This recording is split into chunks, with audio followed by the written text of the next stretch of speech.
حسني المدير الفني لفريق 2000، يعني مبروك النهارده الفوز الثاني على التوالي وبنتيجه كبيره 4-0 على فريق الجبل. اولا طبعا انا بشكر ربنا سبحانه وتعالى وبشكر اللعيبه كلها وبشكر مجلس الاداره، بشكر الجهاز الفني وبشكر طبعا اولياء الامور.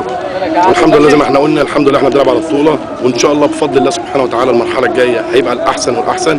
ممكن انا بشكر مجلس اداره النادي المريخ، الكابتن احمد جوهر، كابتن مرسي سرحان، الاستاذ ممدوح، والمجلس كله بصراحه اللي موفر لنا امكانيات غير عاديه بكل امانه.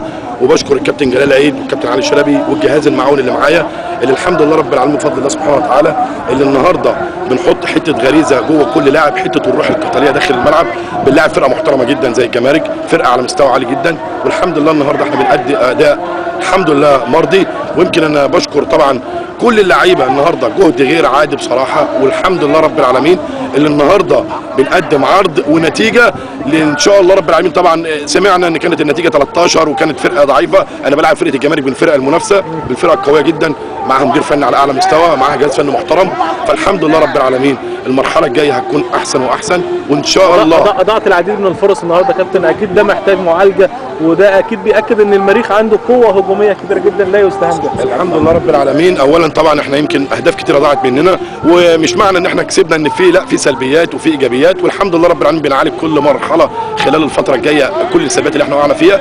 ولكن حته الروح القتاليه بتلعب على ملعبك في بيتك بتبقى حته الروح القتاليه، وان شاء الله رب العالمين بنوعد الجماهير زي ما احنا قلنا اللي بتحب كره القدم في بورسعيد ان في فريق 2000 بيضم عناصر ان شاء الله لا يقل عن 5-6 لعيبه ان شاء الله المرحله الجايه هيكونوا في منتخب مصر ان شاء الله. وقف مجلس اداره النادي المريخ النهارده وموافقته على اقامه مباراه الجمارك على الملعب الرئيسي، ده اكيد بيحفز اللاعبين اللي بذلوا مجهود اكبر خلال والله انا كابتن استاذ ايمن، انا طبعا يمكن بشكر مجلس الاداره كله بكل امانه اللي موفر لنا الملعب، وده اساس اداء الفرقه.